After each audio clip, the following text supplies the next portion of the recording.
Good morning, Ian. How are you? Hello, Mark. I'm well. Awesome. How are you? I'm good. Um, we're going to try and record it again, and hopefully not get too distracted by our videos. Um, we haven't. I didn't actually send the email version of the podcast out yet, so because I'm just experimenting with it a little bit. But um, it's all good. It's very hot here. It was 29 degrees in the house yesterday, and I'm not a man normally to wear shorts, but I don't have a choice. I have to wear shorts. There's just no possible way I could possibly wear trousers.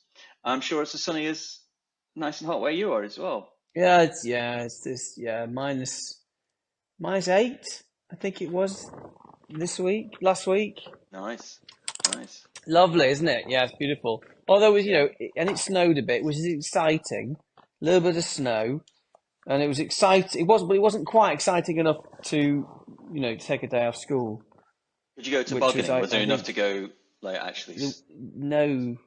There was enough for it to be an inconvenience in terms of traffic, but not the excitement that we could take a day off school. Obviously, I remember our childhood. We used to go Yeah, we had Dad had a sleighing. Sleighing? special Is that sledge that right? was super fast. Sledging. Yeah. Sledging. We used to Mm. go sledging. We did.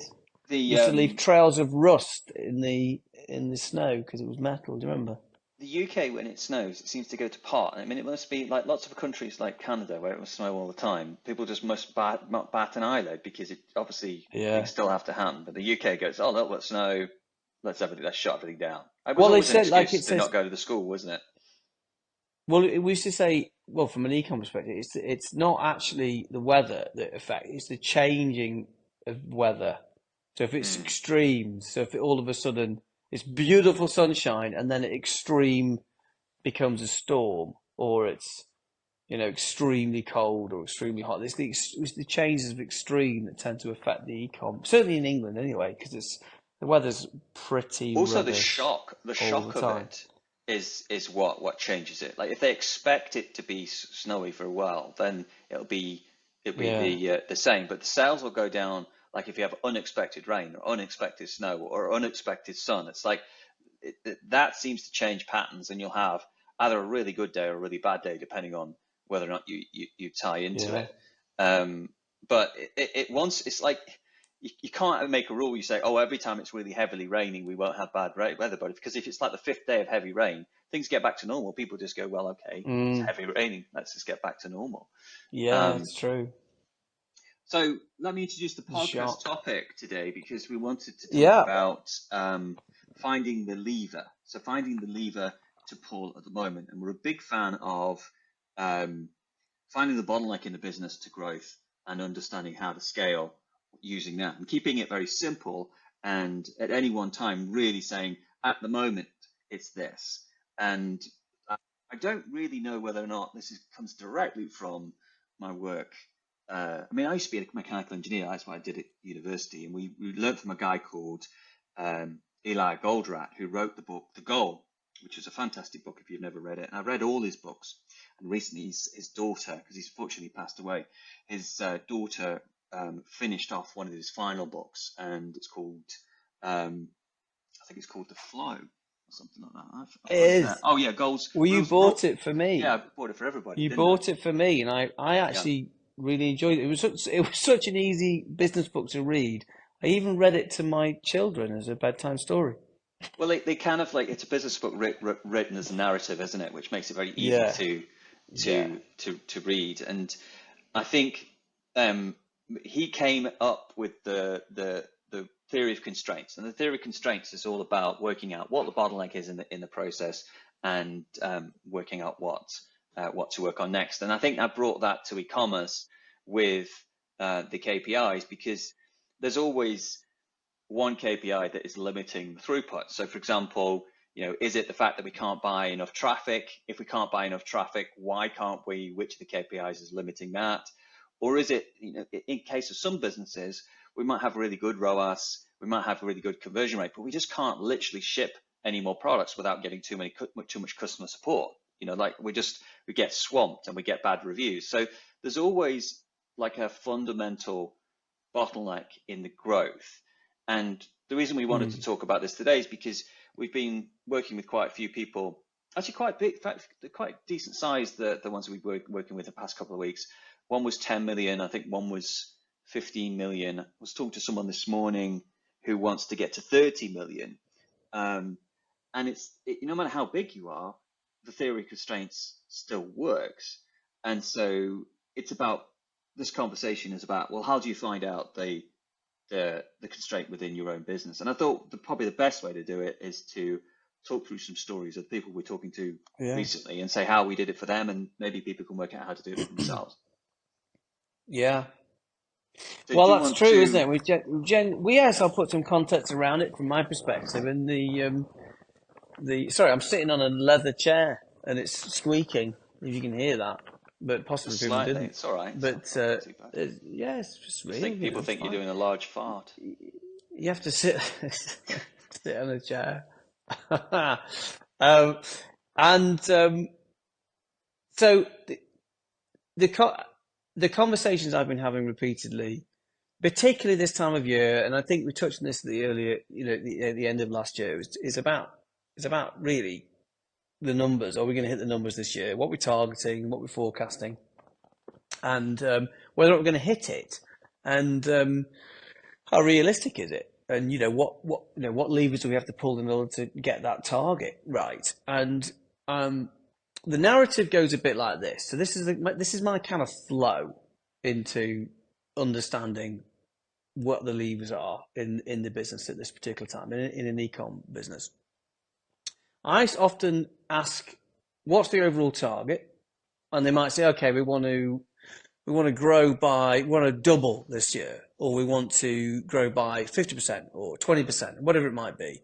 And I'll say one little thing which I find very useful is if an ecom business, I've said this many times, but I think it's quite useful to know. If an ecom business wants to double in a year, you have to add 30% to average order value, 30% to traffic, and 30% to conversion, and that doubles it. If you want to grow by 50%, it's 15% for each one of those three. I think that's quite a useful thing, and because you can then start to say, well, we're not going to get 15% from average order value conversion and traffic. We're more likely to get possibly 20% from traffic and slightly less from conversion. But if you get more or less from one, you have to make it up from another metric. So it's just a useful thing to say.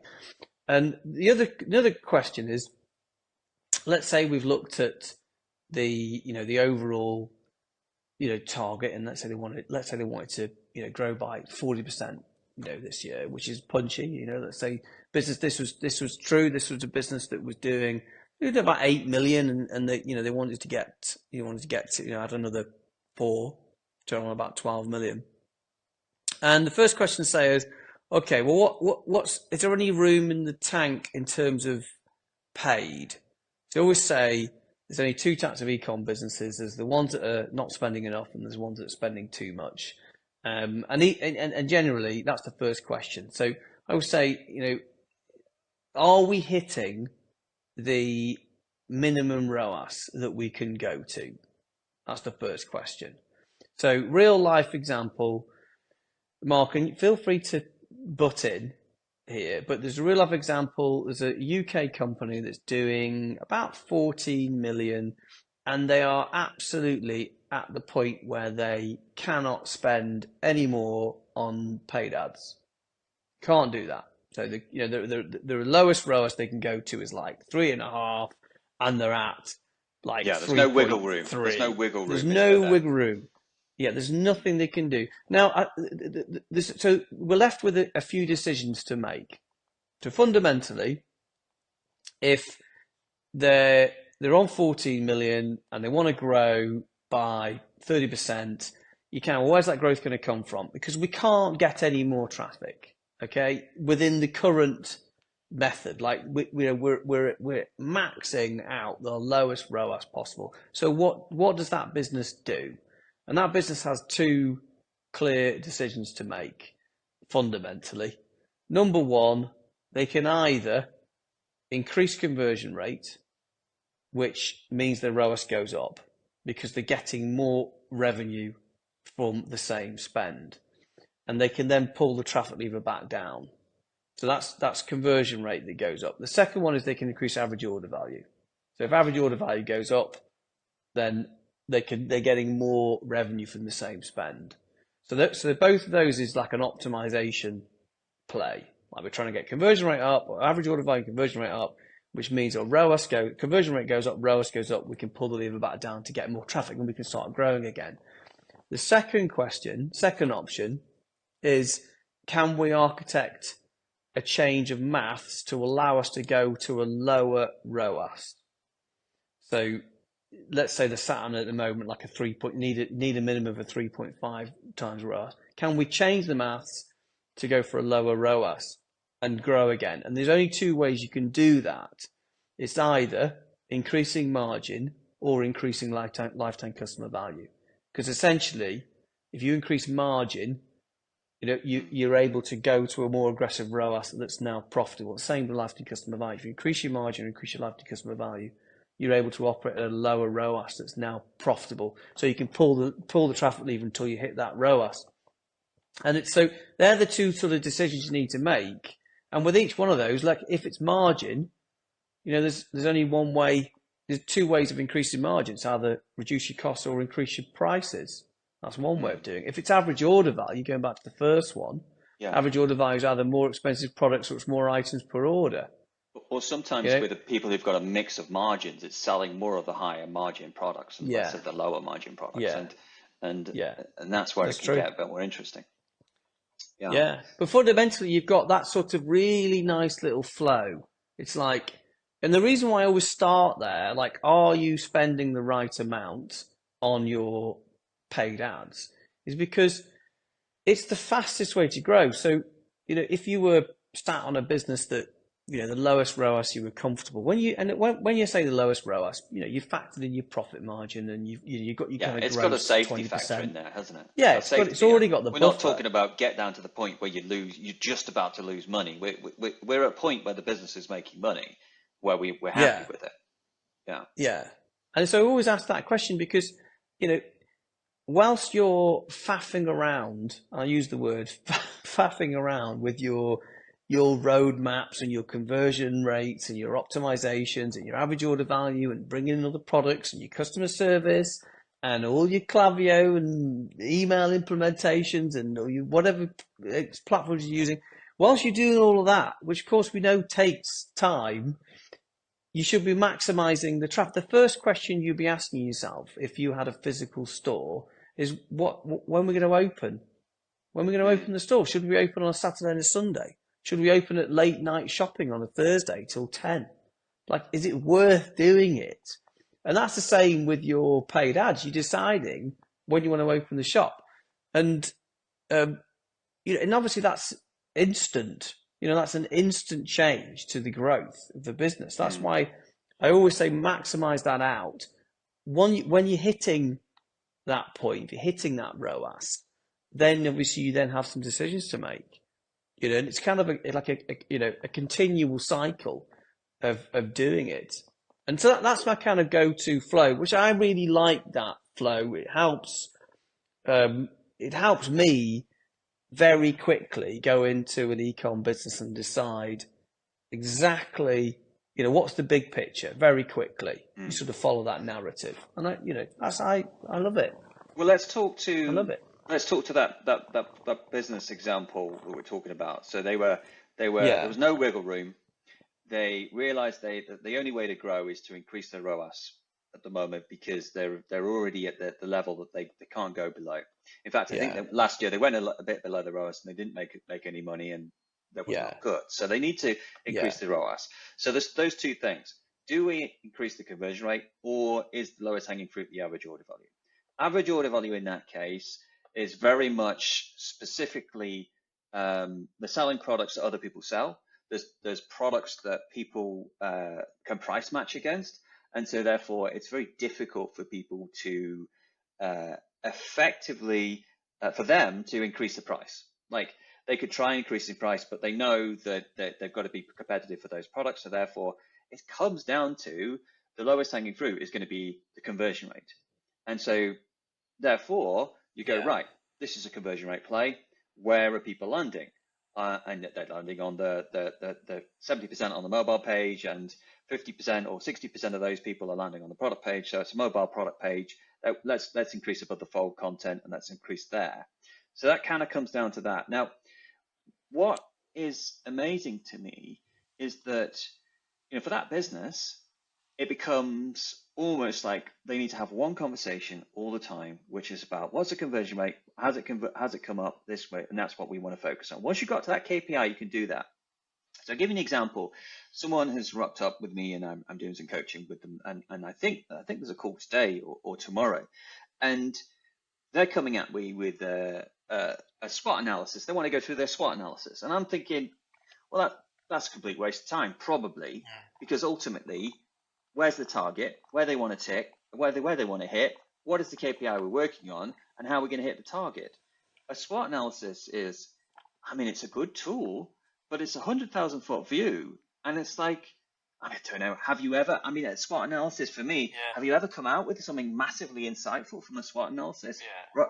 Well, here's I go, because I know exactly what you're talking about, because I had the same conversation with the same Ecom brand, and we were going through the SWOT analysis, which we never, by the way, we never do. We've never looked at a SWOT analysis in our lives. That's not strictly true. We have, if we're Well, I just find it bloody obvious. if It's like, what's our weakness? well, it's like, yes, well, we can't do anything thing, about it, so so thank you very much. It's like, there's nothing. Yeah, there was nothing in the SWOT analysis that was actually going to move the needle. That was the reality. There was nothing there that's actually going to make a difference to revenue. But it was all great intentions, and it was all professional and nicely and well thought out and logical. But it actually wasn't going to make any difference. And the worst thing was, it was probably going to spend the next year trying to implement things in that SWOT analysis. Actually, wasn't going to move be honest, the needle, if you do because none of it do a actually SWOT analysis, mattered. once you know the KPI you're fixing, and it's like you do a SWOT analysis on the conversion rate, that could help. Like, what's the strength of the conversion rate? What's the weakness of the conversion rate? What's the opportunity of the conversion rate? From that context, that could be quite interesting, because you go, well, we've got all these authority quotes we're not using on the site, so that's a strength, and that's like, where are we weak? Oh, we're actually, our returns policy is pretty bad, so we probably want to hide that, or we don't want to mention that as strongly as other people. Yeah. I have a little. I don't know whether I've said this before. Possibly said it privately to you, but I have a little bee in my bonnet when you hear people on LinkedIn or wherever talking about it's all about the details. It's all about the little things. It's all about getting everything right and being a perfectionist and making sure that you're obsessing over everything. And it's all those little. And I actually think that is absolute bullshit. That's a very, very dangerous, bad opposite, total opposite of actually the things that I've seen and the successful e-commerce brands who have grown quickly and sustainably over a long period of time, that they haven't actually sweated the little things. They haven't been obsessed with those things. They've been obsessed with the things that matter, and they've understood which levers to pull and which ones are bothering or is important to pull, and which ones are a waste of time. And they've just left them and not obsessed over the little things that don't matter. Because there is that isn't that philosophy that you've got to go through every single little thing, you've got to make everything matter, everything, and I think it's ridiculous. So that, going back to that story, that example of that business there, you hit the nail on the head. Essentially, there was two things that we said. First thing is like, okay, which lever can we pull? We can't pull the ROAS lever any harder; it just doesn't work. The thing we did say on that was, we did say that if they can add an add-on product that is a very high margin product, and in this case there is a product there, what difference would that make to the ROAS? We said essentially they can take the margin from an average of 36%, which is pretty low, to an average of 46%, roughly. Possibly not like dramatic, but that was a game changer, because it meant that we could really open the taps and pull the traffic lever, because we can go down to a lower ROAS. So that was the first thing. Because we knew you're looking at the stats, you're like, well, at some point that margin of 35% is going to be a ceiling. That is going to hold them Mm. back. So we knew that. And the second thing is, where's the opportunity? And the opportunity for this one was the conversion rate. How did we know that? We knew the conversion rate was low because there was more room in the tank, because we broke it down to those two basic stats: add to basket and basket to checkout. Now, this add to basket for this particular business was quite low. It was about 4.4%, something like that. And the other stat that was low was their basket to order stat, which is about 27%, something like that. So they're both quite low. And we knew that there was an opportunity to optimize those. And so, and like you said, well, where are they landing? Well, it was actually 51% of people landing on the product page, of which 77% was on the mobile. So straight away, okay, 77% of people are landing on the mobile site. 51% of them are on a product page. Home page was 3%.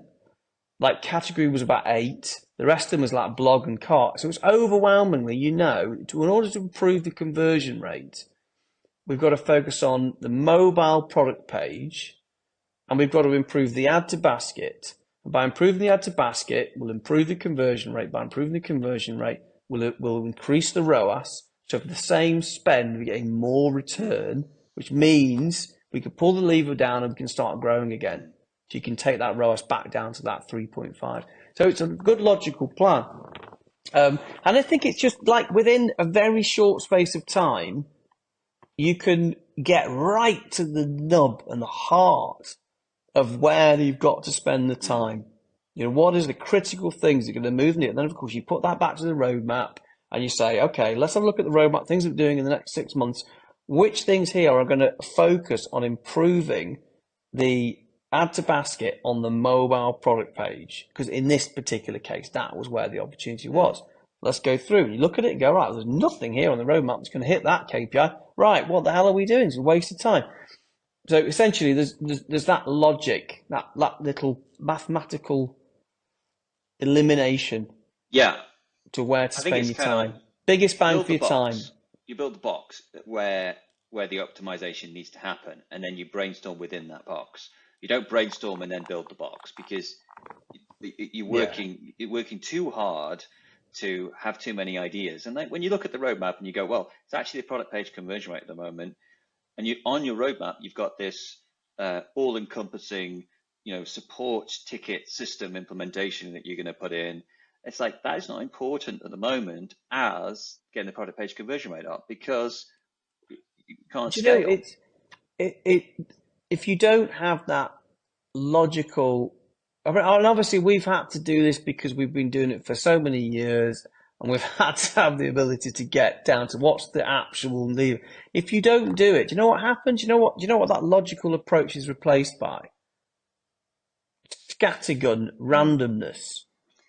And everything, trying to do It's everything, who and knocks on your listening to door. It's who knocks on everybody. your door. Like you might It go is. to an e-commerce conference and someone's on the stage and he's just saying, "Well, I transformed my business by doing a post-purchase upsell." Then you might think, "Oh, that must be what it's for me." And it's like, well, if someone buys your product in a certain way and they think they're done when they've bought it, then the post-purchase upsell is not going to work. Like there's a guy we're working with in Australia. He's selling lots of covers for different types of stuff, and there's no point on his basket page or post basket saying, "Oh, you've bought a car cover. Why don't you buy another car cover?" It's like they're done. In their mind, they've come on for a car cover and they're buying a car cover. There's no value tree there, which you say, well, if you buy 3 car covers, you're going to get this. It's just not how people buy. In his case, it comes down to his KPI is upselling based around the main product. So if he's got a car cover, it's like, what's the supersize mean for the car cover? It's like, get a special coating for it, get an extended warranty, get extra double stitching on it, or something like that, to kind of like say, well, what's the luxury version of the product? Because in people's mind, they go, yes, I bought the boat cover. I know it's going to fit my boat because the anxieties have been dealt with. But I really like my boat and it's my pride and joy. So why don't I make it like go for the king option. It's kind of like with the embroidery and the special Yeah. stitching and the gold the gold lace or whatever it is. That's kind of where it has to happen, because Mm. also for that business, you can't optimize the lifetime customer value because they don't come back. You bought the person you buy a Yeah. boat cover from, you're not going to go, well, you know what, every month I'm going to need a new boat cover. You know what I'd say, actually, the lifetime customer value really has to happen within that first purchase. I know that's a weird thing to Mm, say, but the chances of doing an upsell um, after is next to none. So actually you have to think about getting the most revenue you can out of that initial sale, absolutely. because that's the biggest opportunity, because that's where that's where the buyers are in that hot Yeah. mode. That's very small. You're going to take it Mm, as it is. Let's take another example. Let's take somebody who's selling like tiles and flooring yeah. and things like Yeah. that. We've done quite a few of those now. We've done Let's quite a take few somebody like flooring that. companies, quite a few Yeah, tiling companies. Typically, you can get quite a lot of revenue on tiling companies fairly well, quickly. I mean, like there's a couple doing 20 million, isn't yeah, there? And there was that guy who yeah, started yeah. out. There is, He went from nothing to, he did a couple of million in a because year or so. It was pretty impressive. I'll say there's been a couple recently as well that essentially have, they're spending quite big on Google and Meta. And I'd say the first thing that they can do, as well as, let's say you're spending the right amount, you got your ROAS, you're hitting your minimum ROAS, you're like, what do we do? Well, what I would say to that is you can look inside your ad budget. So if it's Google or it's Meta, you can look inside that campaign. You can make some decisions about whether or not, there's half of your ads are getting, a better ROAS, and half of your ads are not getting a great ROAS. And obviously it won't be that clear cut, but I'm saying there will be a fluctuation of return on ad spend within your actual ad groups itself. So, within Google, you'll have some winners and you'll have some losers. So that is another avenue to look at, isn't it? We're not saying you can't optimize the performance of your No, and like I'm Google doing at the account. moment, I'm probably after this conversation, I'm actually about to go and cull some products in a big advertiser because um, they're just not, like, the whole category is not working, and I'd rather be spending on a different category. So there are things you can do. Yeah. The only thing you've got to be careful of doing is that, let's say those products, let's say it's a women's clothing company, um, spending around 200K a month on Google, and they've got women's coats which aren't performing, right? So I'm going to cull all the women's coats that they've spent more than a certain amount, and I've got a ROAS under a certain amount. And the reason I'm doing that is because I can see that last year I spent about 2K on coats, and this year I've already spent in January 8K, and I've got a really bad ROAS. Now, the only thing you've got to be careful with that is Mm. that when coats pick up again, you put them back in, because it's all very well removing things, and you do that in Google Ads a lot of the time. Like, you might remove a keyword because the account's doing bad, but then, like, when it comes good again, you've got to remember to go and add it back in. So, like, if you're on doing search campaigns and you go, like women's silk blouse, for example, is a really good keyword, and you go just dies, doesn't necessarily mean you don't want to bring that back. And I think that that's quite hard to remember to do, because if you've added it to your negative list, how often do you go and look at those and then Mm. bring those back? So, but I think that's taken us off topic from the kind Yeah, of that's a the good ROAS point. within It the has lever. slightly. Well, it's because I said Google Ads, and you just went, I oh know about Google yes, Ads. it's a chance to show, it's a chance to show my intelligence and experience.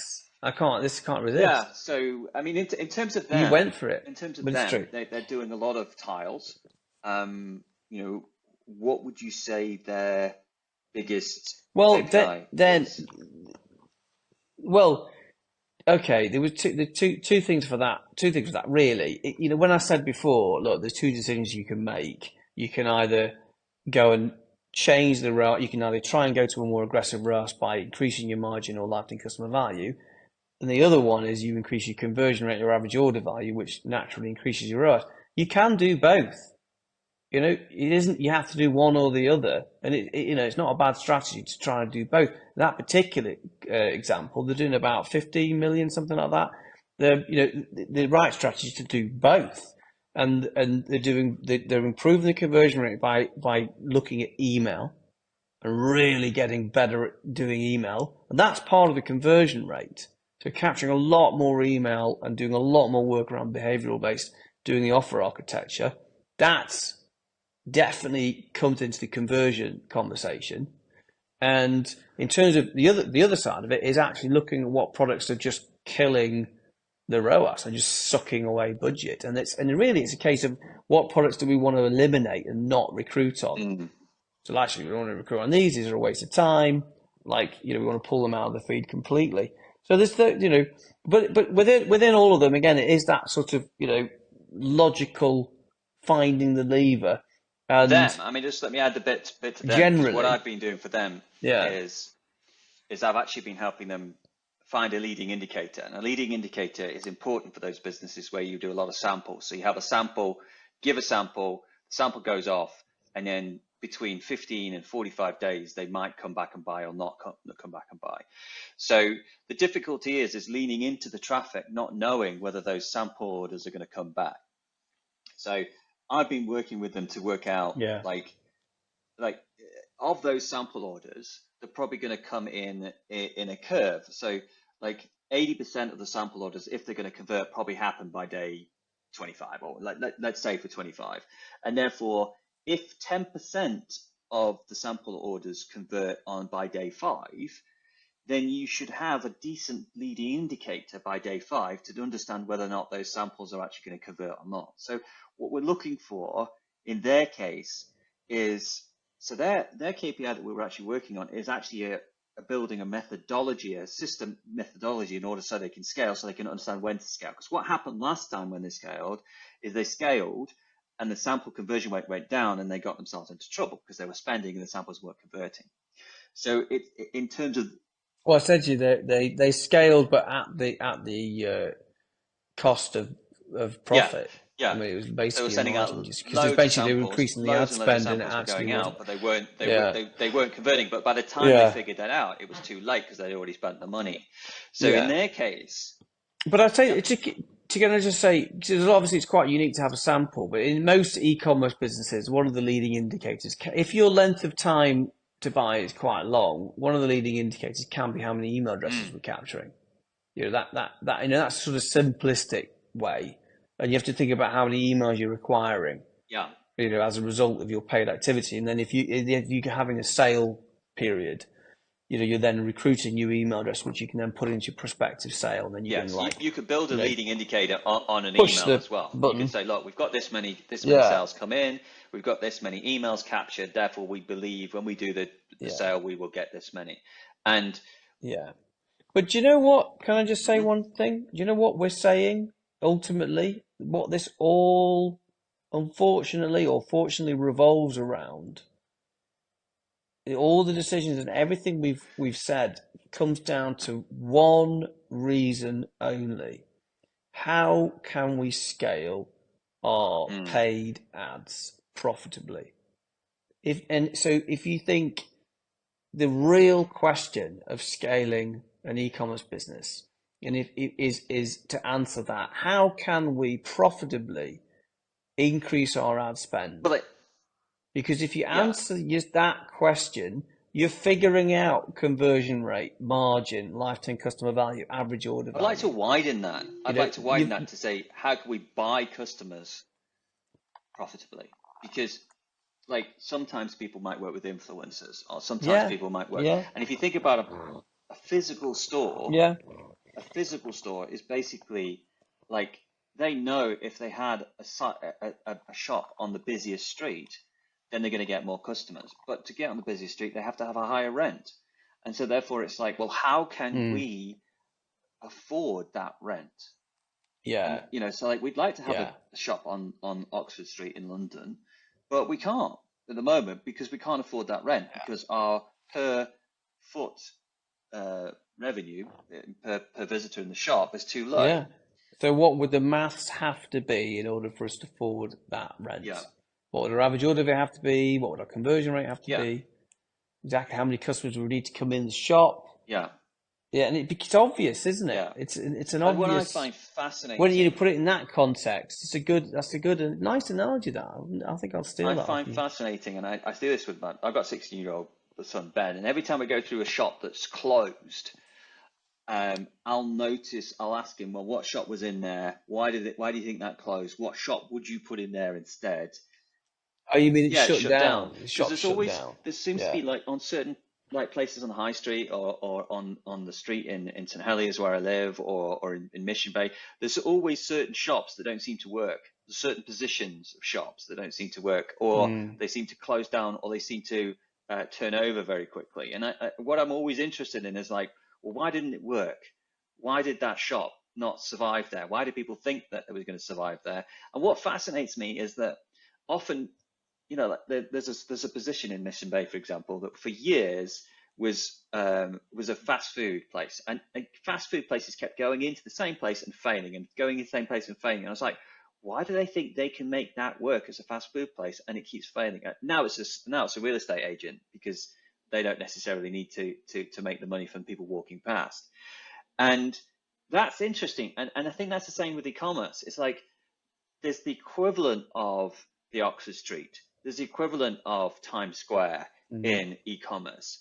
And that's where the big money is Mm. in terms of Google. Google's got these huge keywords that for your industry, no matter what it is, there'll be these top generic keywords. Someone can make those work. And because that's how it works, like Google Yeah. has to sell them to somebody who can afford them. Like if Times Square in New York, like if every business lost money, they would leave. And so therefore the rent has to go down to the level where someone can make it work, because otherwise it's not a business. No one's going to Yeah. have it as a loss leader forever. And so it's interesting to think about e-commerce in the same way, is that each e-commerce market has got its Times Square, and who's there, who's making it work, how they're Mm. making it work, and are you that person? Because really that's the limit of how big you can get. You can only go as big as the traffic, and ultimately, Mm. if you're already buying all the traffic, let's say you are that big number one in Times Square with all the traffic, the only thing you can do is increase the amount of revenue you're getting out of the people that are already coming. You're not going to be able to go and buy more people. You can't force Times Square to fill with more people. It is what it is, and so it comes down to that lowest hanging fruit, the KPI that you're working on, based around the business model that you're in. Yeah. Mm. I like that. It's good.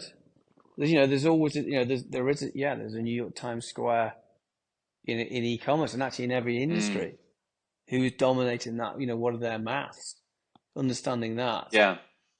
isn't it? I think there is I had a conversation today with a business that was talking about, they were talking about SEO, you know, and they'd been told by somebody that they could Get to the first page. turn off the Get to paid the first page of advertising and Google. get 20 yeah, get days. to the first page. I mean, it's like you can't.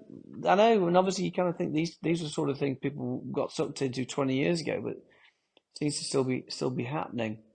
But it's like this particular business has actually got great margin, great lifetime customer value, but for some reason has not gone down the road of paid advertising because I don't think they understand the maths. Mm.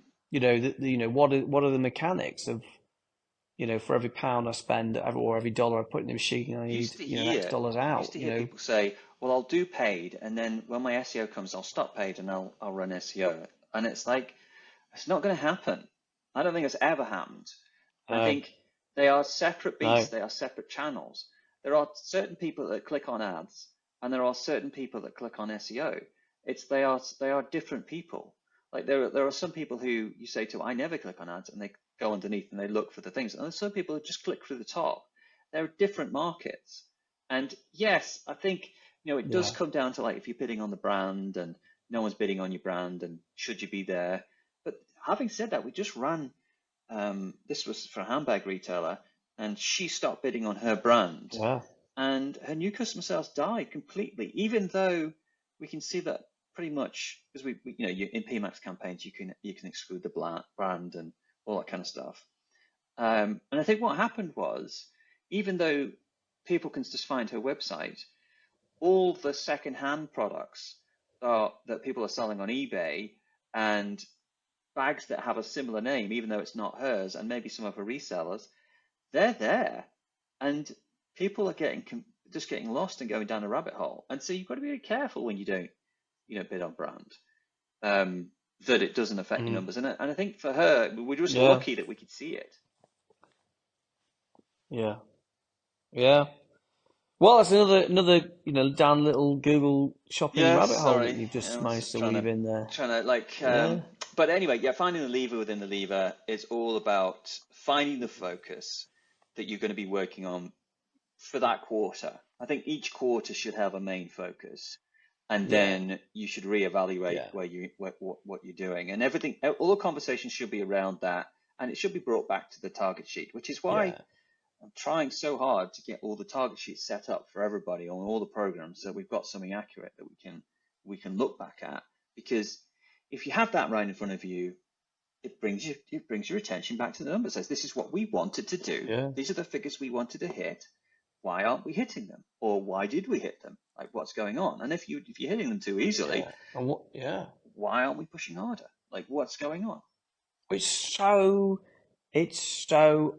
unbelievably tempting to drift around and obsessed with the next shiny thing. It's so unbelievably tempting to do that.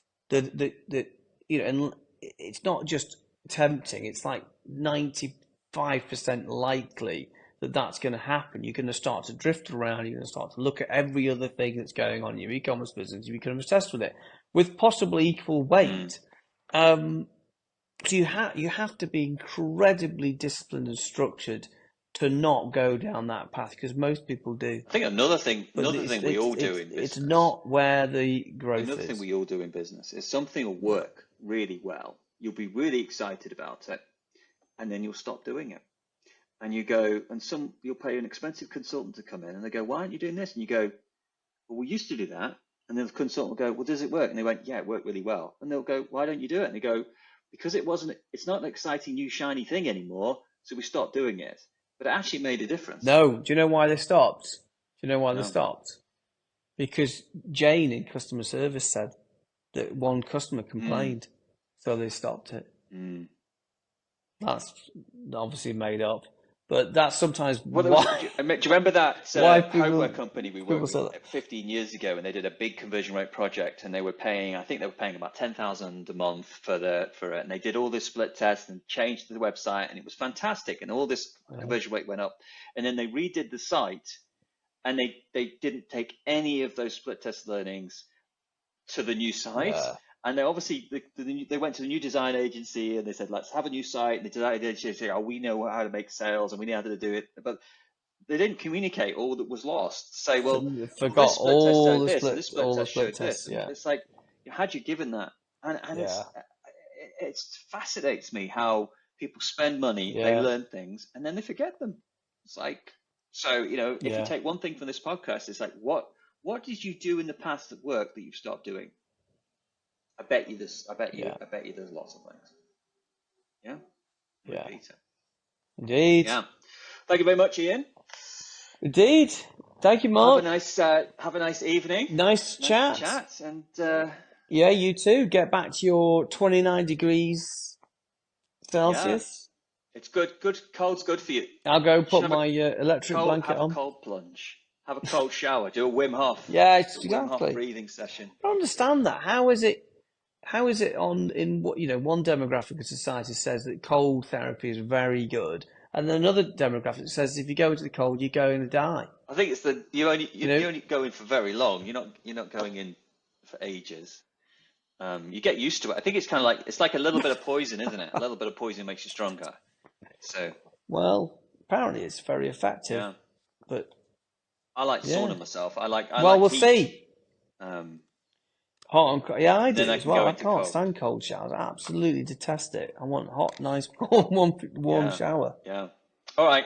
Thank you very God's much, sake, guys. who wants a cold We'll shower? speak to All you all right, soon next week. Cheers. cheerio, bye.